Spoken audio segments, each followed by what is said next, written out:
J'aime ta présence, toi mon bien-aimé. Prends-moi dans tes bras d'amour, Jésus. Serre-moi comme ton cœur. Prends-moi dans tes bras d'amour, Jésus. Serre-moi comme ton cœur. J'aime ta présence. Si tu as péché, ce n'est pas le problème de Dieu. Dieu a donné la portion magique pour la solution de ton péché. Regarde à la croix. J'aime ta présence, Jésus mon roi. Alléluia. Proclamons la victoire de Jésus-Christ. La victoire de la croix. Alléluia. Alléluia. Christ est vainqueur. Et Christ nous rend vainqueurs. Christ nous rend vainqueurs. Ce matin, tu n'es pas un vaincu. Tu es un vainqueur. Tu marches en vainqueur. Tu vis en vainqueur. Parce que Christ est vainqueur. Ton patron est vainqueur. Pourquoi est-ce que tu serais l'employé et tu ne serais pas vainqueur? Alléluia. J'ai demandé à continuer parce que c'est dans la même ligne que nous allons réfléchir ensemble. Texte de base, Éphésiens chapitre 6, versets 10 à 20. Éphésiens chapitre 6, versets 10 à 20. Éphésiens 6, versets 10 à 20. Gloire au Seigneur. Le combat spirituel avec les armes spirituelles et dans les lieux indiqués. Et ce matin, je voulais simplement parler des lieux. Je ne vais pas parler de la nature du combat. Je ne vais pas parler des armes qui sont citées ici, mais je vais simplement parler des lieux de combat. Les lieux de combat. Paul ici, fait l'économie de ses propres expériences. C'est ce qu'il dit, c'est ce qu'il a vécu. Ce qu'il dit, c'est ce qu'il a vu. Ce qu'il dit, c'est ce qu'il a subi comme combat. Parce que lui-même, il est allé jusqu'au 3e ciel. Il est revenu. Et combien de fois il a été traîné, laissé comme mort? Combien de fois il était battu de verges? Combien de fois il a été dans les périls sur la mer? Il a été victime des machinations du diable. Mais c'est à travers tout cela que Paul a appris à revêtir les armes de Dieu pour pouvoir triompher dans le combat de Dieu. Et Paul va situer les lieux de combat. Parce qu'il dira, nous n'avons pas à lutter contre la chair et le sang, mais contre les dominations, contre les autorités, contre les princes de ce monde de ténèbres, contre les esprits méchants dans les lieux célestes. Il y a deux choses à savoir dans ce combat. La première des choses, c'est que le manque de connaissance de la racine de nos problèmes peut dévier le combat, peut nous faire perdre du temps. Nous allons passer du temps à combattre des hommes, à voir des hommes. Nous allons passer du temps à mettre l'accent sur des hommes, alors que le combat n'est pas contre la chair et le sang. Le combat n'est pas contre ton frère. Le combat n'est pas contre ta sœur. Le combat, c'est contre les principautés, les autorités, les princes de ce monde et les démons dans les ténèbres. C'est eux qui excitent ton frère. C'est eux qui excitent ta sœur. C'est eux qui causent les problèmes. C'est eux qui, des fois, de temps en temps, animent ta langue pour t'amener à critiquer, pour t'amener à maudire, pour t'amener à médire. Il faut connaître la vraie racine de ton problème. Et si tu as un problème, comme c'est le cas en Afrique, on a toujours accusé quelqu'un. Parce qu'en Afrique, le problème n'est jamais neutre. L'amour n'est jamais neutre. C'est causé par quelqu'un ou par quelque chose. Mais surtout par quelqu'un qui a amené quelque chose. Tu vas te tromper d'ennemi. Et si tu te trompes d'ennemi, tu vas te tromper de cible. Et si tu te trompes de cible, eh bien, tu vas continuer à vivre ton problème sans avoir sa solution. Et la deuxième chose, c'est que le manque de connaissances, des solutions appropriées vont t'amener à tourner en rond. Tu n'iras nulle part. Quelles sont les solutions que Dieu te donne, enfin, que Dieu te propose? Quelles sont les solutions que nous trouvons dans la parole de Dieu et dans notre contact avec Dieu? Si nous n'avons pas cette connaissance des solutions appropriées, nous allons passer à côté de la marque. Et nous serons toujours victimes de Satan et nous serons toujours la proie du diable. Et nous n'aurons pas la solution à notre problème. Au contraire, nous allons compliquer notre problème. Paul va parler de plusieurs lieux. Et je vais mentionner 4 lieux. 4 lieux de combat. Ou, si vous voulez, 4 mondes. Il y a d'abord le deuxième ciel. Le deuxième ciel. Daniel chapitre 10, verset 12, eh bien, on voit que quand Daniel a commencé à prier, dès lors que tu as commencé à prier, moi, Gabriel, je suis sorti pour venir à ton secours. Mais qu'est-ce qui s'est passé? Le prince de Perse, c'est-à-dire la principauté diabolique, satanique, qui s'occupe de cette partie-là, s'est opposé à moi. Et m'a résisté pendant 3 semaines, pendant 21 jours. Il m'a résisté. Il ne m'a pas permis de venir immédiatement donner suite à ta réponse, à ta prière. Il m'a résisté.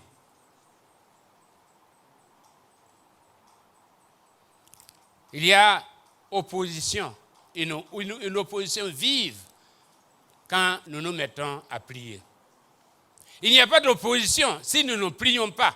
Si nous sommes assis du matin au soir sans prier, ou du soir au matin sans prier, ce n'est pas un problème pour le diable. Mais dès lors que nous nous mettons à prier, il y a une opposition vive. Il y a une réaction. Il y a une réaction.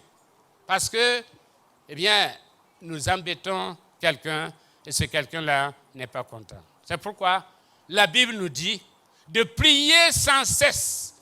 De prier sans cesse. Parce que la prière, l'exaucement à ta prière peut ne pas être immédiat. Parce qu'il y a quelqu'un qui s'oppose. Parce qu'il sait que l'exaucement à ta prière, c'est la destruction partielle de son royaume à lui. Et il ne permettra pas. En tout cas, il fera tout pour résister. Ce matin, je prie que tout dossier retenu au deuxième ciel soit débloqué au nom de Jésus. Je prie pour que toute retenue, toute opposition dans le deuxième ciel te concernant soit enlevée au nom de Jésus, soit rompue au nom de Jésus. Tout ce que le diable avait retenu au deuxième ciel, que cela, eh bien, que l'Esprit de Dieu libère et que tu reçoives ce que tu dois recevoir. Que ton roi de Perse soit vaincu au nom de Jésus. Que ton roi de Perse soit vaincu au nom de Jésus. Il est là, il ne veut pas. Il ne veut pas que la prière, parce que quand tu as prié, Dieu a répondu. Mais il ne veut pas que tu reçoives l'exaucement. Il ne veut pas que tu reçoives la bénédiction. Il ne veut pas que tu reçoives ton élévation. Il ne veut pas que tu reçoives ton emploi. Il ne veut pas que tu reçoives ton mari. Il ne veut pas que tu reçoives ton dossier, ton avancement. Il ne veut pas. Mais il est vaincu au nom de Jésus. Il est vaincu au nom de Jésus. Alléluia. Alléluia. Mamnam pa wumye, timwenam. Makame Patoye. Mamna Paumye, Tiwera Makame Katoye. Mamsimi Bunginga Bame Yator Waitame. Mamna Tiwera Makame Katoye. Mamsimi Bunginga Bame Yator Waitame. Mamna Paumye, Tiwera Makame Katoye. Mamsimi Bunginga Bame Yator Waitame. Paumye, Tiwera Makame Katoye. Mamsimi Bunginga Bame Yator Waitame. Yeah, Mamna Paumye, Tiwera Makame Katoye. Mamna Paumye, Tiwera Makame Katoye. Mamna Paumye, Tiwera Makame Katoye. Mamsimi Bunginga Bame Yator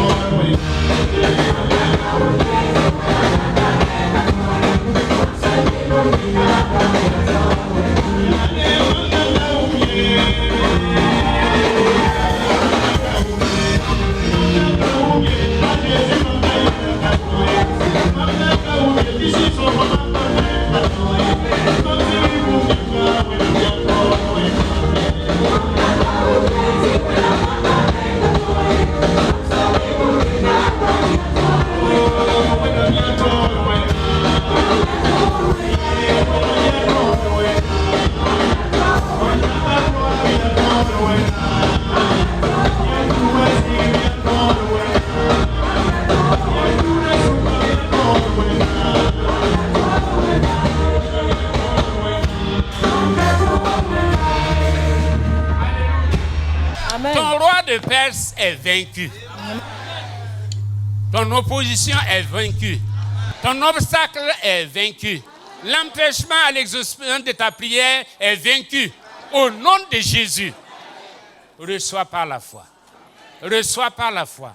Et tu le verras se réaliser dans ta vie. Deuxième lieu, c'est le monde. Le monde dans lequel nous vivons. C'est le monde, c'est la terre avec tes semblables. Mais il y a des esprits territoriaux.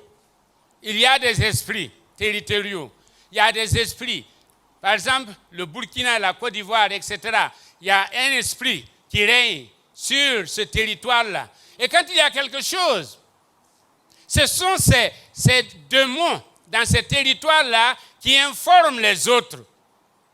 Ici, il y a un mouvement. Ici, il y a une église qui se lève, qui a un défi pour nous.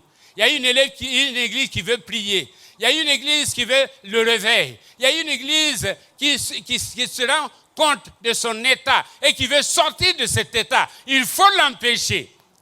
Il faut l'empêcher. Et des ordres sont donnés. Et on va commencer à agir.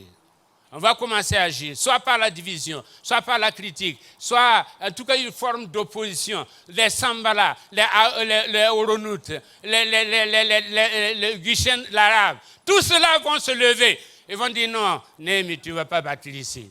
Non, tu ne vas pas bâtir cette cité-là. Tu ne vas pas relever cette cité-là. Les Sambala, là, c'était des gens, ce n'étaient pas des esprits. C'était des gens. Mais ils se sont levés parce que inspirés par celui qui règne sur la province et qui a dit, il y a quelqu'un qui vient, qui veut chercher le bien d'Israël. Levez-vous, faites tout pour qu'il ne réussisse pas. Ils se sont levés. Ils ont combattu jusqu'à ce qu'ils se rendent compte que celui-là, là, on ne peut rien. On ne peut rien. On ne peut rien. On ne peut rien. Et c'est eux qui ont été vaincus. La terre. Il y a des esprits qui travaillent et qui contrôlent et qui reçoivent des ordres. Même Dieu a parlé à la terre. Si vous lisez dans Jérémie 22, versets 29 à 30, même Dieu a parlé à la terre. Terre, écoute. Et Dieu a donné des ordres à la terre concernant, en tout cas, une famille ou concernant un homme, en disant il ne sera jamais béni parce que son fils ne s'assera jamais sur le trône de David. Et la terre a entendu, et la terre a enregistré, et la terre a donné suite.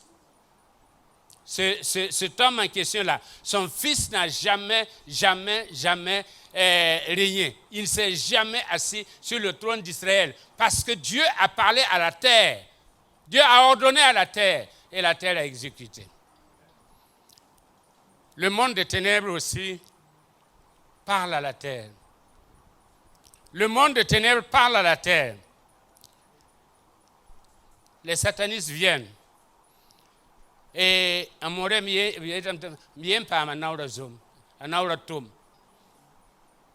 La poussière de tes pieds là, c'est la terre. On prend la poussière de tes pieds et on va aller travailler parce qu'ils savent que la terre, Dieu parle, la terre entend, mais le diable aussi parle et la terre obéit. La terre n'est qu'une servante. Et elle agit. On a enlevé la poussière de tes affaires, la poussière de ta maison,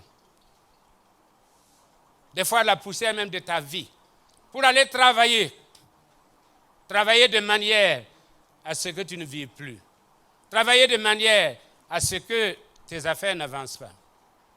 Il y a un Ivoirien qui s'était converti, il était très riche, un homme vraiment, ses affaires marchait très bien, il était multimillionnaire. Et puis progressivement, en l'espace d'un ou 2 mois, il a tout perdu. Il est venu pour qu'on paye pour lui. Souvent dans ces cas de figure, ce sont les femmes qui nous amènent. C'est sa femme qui l'a amené. Et quand on a prié, eh bien, on s'est rendu compte que c'est son oncle direct qui a été la cause. Et Dieu a fait de telle sorte que l'oncle est tombé malade. Et quand le fils et son père sont allés voir cet oncle-là, quand il a vu le fils, il a commencé à pleurer. On lui a demandé, mais pourquoi? Il a dit, mais ce que tu es devenu aujourd'hui là, c'est moi. Je vais mourir, donc je vais te livrer le secret. C'est derrière ta boutique là que moi, j'ai enterré des choses. Et depuis, tes affaires ne font que péricliter. Effectivement, on a creusé, et ça n'a pas été facile. Parce que quand on creuse là, ça fuit par là, on creuse par-ci, ça fuit par là, jusqu'à trouver. Le papa du garçon voulait même frapper à mort son petit frère, son grand frère.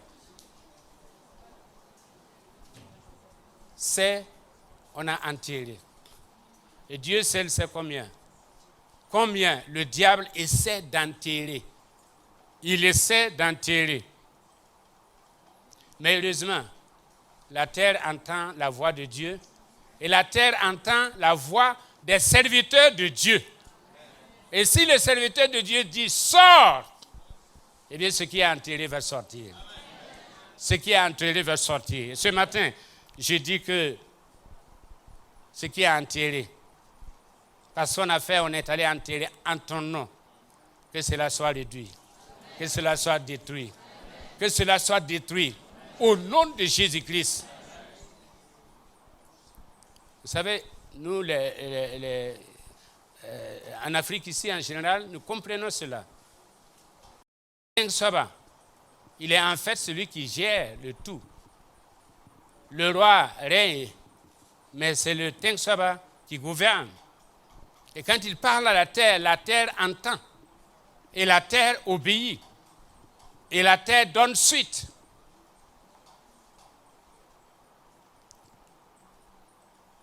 Mais quand nous parlons aussi, surtout au nom de Jésus, la terre obéit. Et la terre cède. Elle cède parce qu'elle sait que, eh bien, ce n'est plus à moi. Elle cède. Parce que Paul nous dit dans Philippiens que le nom de Jésus, c'est le nom qui est au-dessus des cieux, c'est le nom qui est tout ce qui existe sur la terre, c'est le nom qui est tout ce qui existe sous la terre. Au nom de Jésus, tout genou va fléchir. Parce que tout obéit à Jésus-Christ et tout fuit devant le nom de Jésus-Christ. Troisième lieu, c'est le monde sous la terre, ou le sous-sol. Comme je le disais, les sorciers font des enterrements. Et quelqu'un nous disait récemment, je ne sais pas, dans les familles polygames, c'est là qu'il y a plus d'enterrements. Dans les familles polygames, ceux qui ne sont pas venus des familles polygames, nés dans la foi chrétienne, mère d'une femme unique, vous ne savez pas ce que c'est. Mais dans les familles polygames, on va aller enterrer l'avenir des enfants de la coépouse. On va aller parce que on se dit, moi, mes enfants ne réussissent pas, et cependant, ces enfants, à elles, réussissent. On va enterrer, tout faire pour qu'ils ne puissent pas réussir.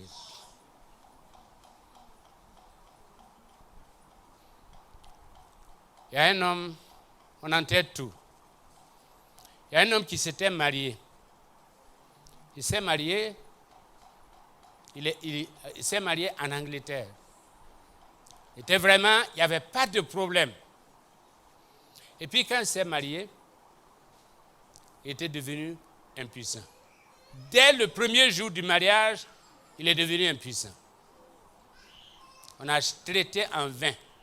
Et puis, on a prié pour lui. Et c'est là qu'on s'est rendu compte que son sexe a été enterré. Et quand ils ont déterré un sexe encore sanglant. Pourtant, il avait 10 ans, plus de 10 ans de mariage, mais le sexe était encore sanglant.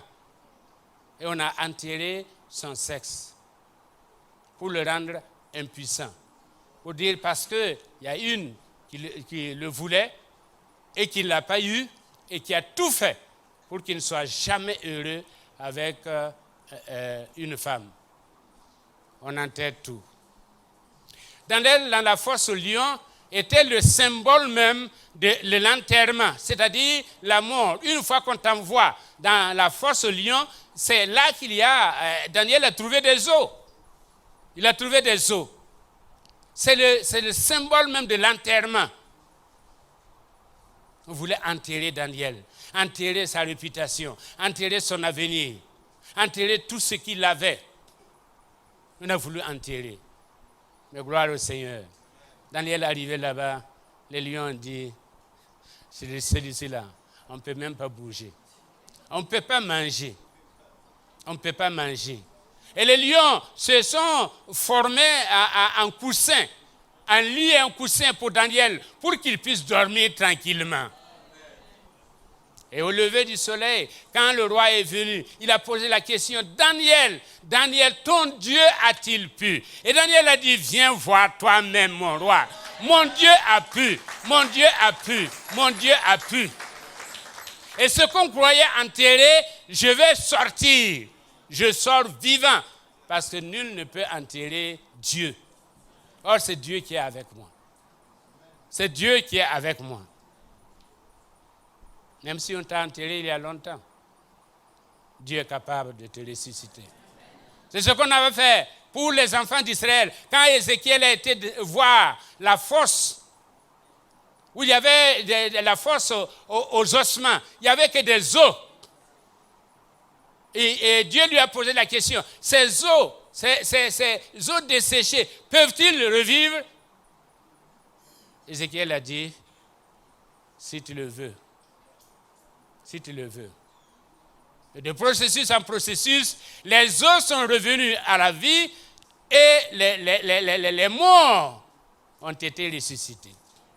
Même si on s'est enterré il y a longtemps et que tu es venu un ossement, tu es venu des os, eh bien le Seigneur est capable de te redonner vie, de te ressusciter, de te rétablir. Ou bien on peut t'avoir enterré fraîchement. C'est ce qu'on a fait avec Lazare. On l'a mis dans la tombe. Et quand Jésus est venu, on a dit non, c'est même pas la peine. Puis maintenant, ça fait 4 jours. Jésus a simplement dit, Lazare, sors. Alléluia. Et Lazare est sorti. Et le mort est sorti. Peut-être il n'y a pas longtemps on t'a enterré. Peut-être que tu n'es pas encore décomposé. Mais j'ai une bonne nouvelle pour toi.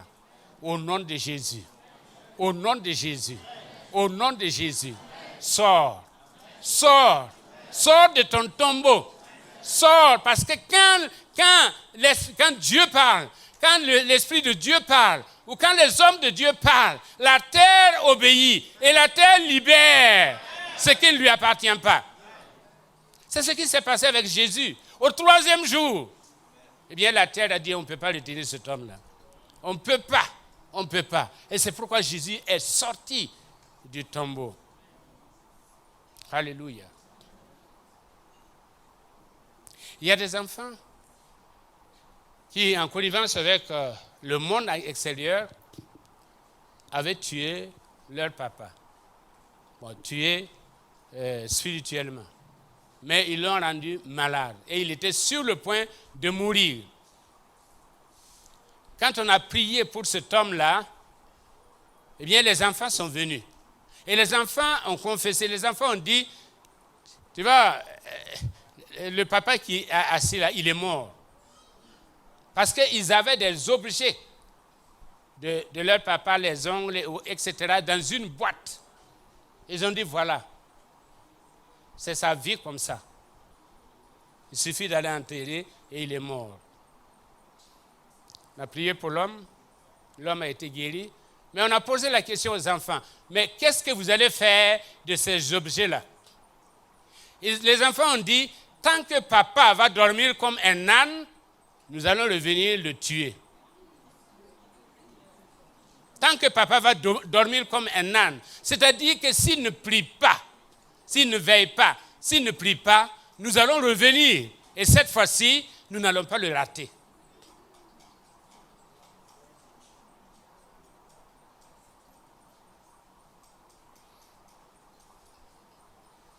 Que le Seigneur nous donne de veiller. C'est pourquoi la Bible dit veillez. Veillez et priez. Vous ne savez jamais à quel moment l'ennemi va attaquer. Veillez et priez. C'est pourquoi l'apôtre Paul va souligner au verset 18, faites en tout temps par l'Esprit toutes sortes de prières et de supplications. Veillez à cela avec une entière persévérance et priez pour tous les saints. 4e lieu, c'est le monde sous-marin.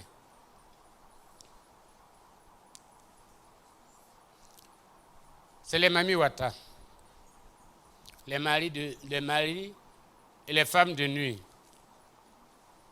qui viennent des esprits des eaux.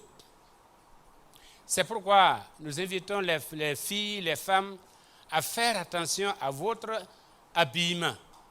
Ce qui attire les hommes attire aussi les démons. Ce qui plaît aux hommes plaît aussi aux démons. Et il y a des filles qui se sont exposées, il y a des femmes qui se sont invitées ou qui ont invité les maris de nuit ou les femmes de nuit de par leur style d'habillement.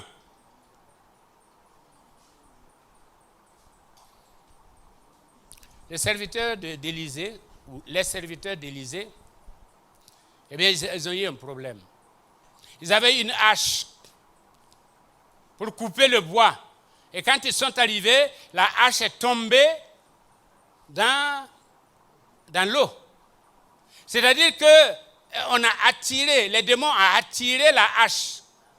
C'était leur source, c'était leur outil de travail, c'était leur instrument de puissance. Eh bien, on a tiré ça dans l'eau. Et le gars a dit, oh yaya, malheur à moi. La hache même était empruntée. Ça ne m'appartenait pas. Mais le diable s'en fout. Si c'est à toi ou à quelqu'un d'autre, ce n'est pas son problème. Pourvu qu'il puisse se détruire. Mais heureusement qu'Élisée était là. Élisée a pris un morceau de bois qu'il a jeté sur l'eau. Et le morceau de bois a fait nager le fer. Alléluia. Le morceau de bois a fait nager le fer. La croix de Jésus fera nager tes fers. Fera nager tes fers. Se fera remonter du fond tous tes problèmes, la solution à tes problèmes, ce qui avait été envoyé au fond de la mer, le nom de Jésus et la croix de Jésus, eh bien, la croix de Jésus fera nager ton fer à toi. Et Jésus te dira, viens prendre. Alléluia. Viens prendre ce qui est à toi. Viens prendre ce qui était dans les eaux et que moi j'ai fait remonter. Viens prendre.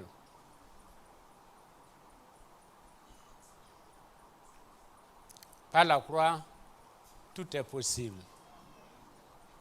Rien n'est impossible à celui qui croit à la croix. Et celui qui passe par la croix. Tout est possible.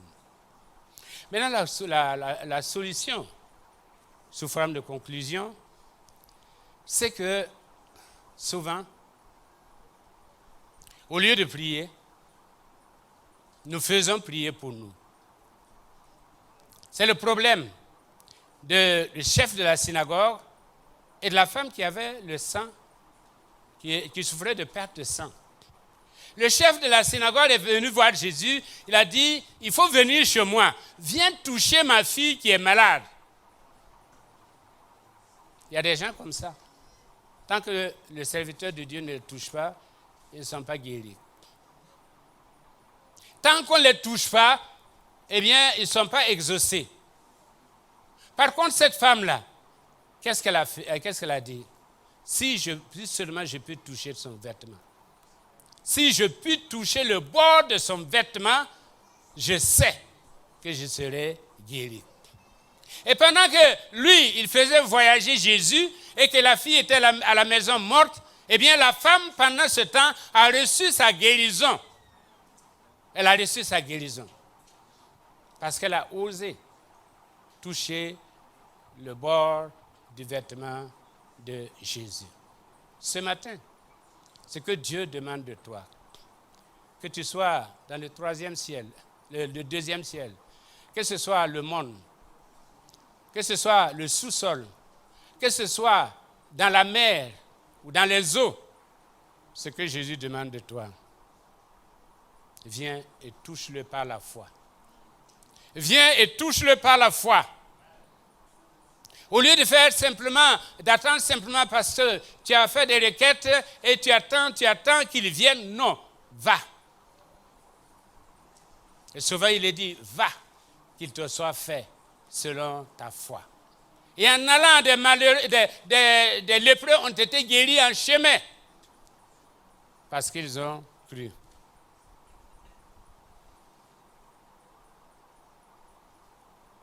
Ne compte pas sur la prière de quelqu'un. Va. C'est notre Père commun. Comme j'aime à le dire, eh bien la foi est comparable à ces deux villes, une grande et une petite. La grande ville est venue mettre le siège à la petite ville en se disant, nous allons les affamer et nous allons les vaincre. Ce que la grande ville ne savait pas, c'est que la petite ville était reliée par un tunnel à une plus grande ville. Et pendant le siège, passaient par ce tunnel-là pour aller trouver leurs provisions dans la grande ville. Et à un moment donné, ceux qui sont venus faire le siège, c'est eux qui ont été affamés, c'est eux qui sont partis, et la petite ville a continué à vivre comme si de rien n'était. Va chercher ta bénédiction, va chercher ta délivrance, va chercher ta nourriture, va chercher tout ce qui te manque dans la grande ville, dans la cité céleste, où il y a Dieu le Père, Dieu le Fils et Dieu le Saint-Esprit. Alléluia. Il est assis à la droite du Père et il intercède pour toi. Va le voir, va le toucher. Et tu verras que c'est pour toi aussi La bénédiction de Dieu, ce n'est pas le privilège de certaines personnes. Ce n'est même pas le privilège des pasteurs. Mais c'est le privilège de tout un chacun qui se confie à Dieu. Notre combat n'est pas contre la chair, mais contre ces esprits dans les 4 lieux cités. Et c'est une réalité. C'est le genre de situation que nous vivons. C'est le genre de situation que nous vivons. Nous ne voulons pas faire la politique de l'Autriche, cacher et puis dire il y a faux, il n'y a rien, il y a quelque chose. Il y a quelque chose. Que Dieu te donne de triompher. Que Dieu te donne de triompher. Que Dieu te donne la victoire. Ce matin, tous les chants, c'était des chants de victoire. Des chants de victoire. Entre dans ta victoire. Entre dans la victoire. Par le nom de Jésus. Par la puissance de la croix. Entre dans ta victoire. Reçois ta victoire. Proclame ta victoire. Proclame le nom de Jésus qui est au-dessus de tout nom. Au-dessus de tout nom. Alléluia. Et à ce nom-là, tu recevras. Tu recevras. Tu sortiras de la misère. Tu sortiras de la maladie. Eh bien, tu connaîtras la vraie puissance de Dieu. La manifestation de ta grâce. Tu n'es pas fait pour être misérable. Tu n'es pas fait pour être malheureux. Tu n'es pas fait pour être malade. Tu n'es pas fait pour souffrir et souffrir inutilement. Mais tu es fait pour rien. Parce que tu es prince. Tu es prince. Tu es prince. Agis en prince. Crois en prince. Marche en prince. Triomphe en prince. Au nom de Jésus-Christ. Amen.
Merci à la chorale. J'aime ta présence, Jésus mon roi. J'aime ta présence, Jésus mon bien-aimé. Prends-moi dans tes bras d'amour, Jésus. Serre-moi comme ton cœur.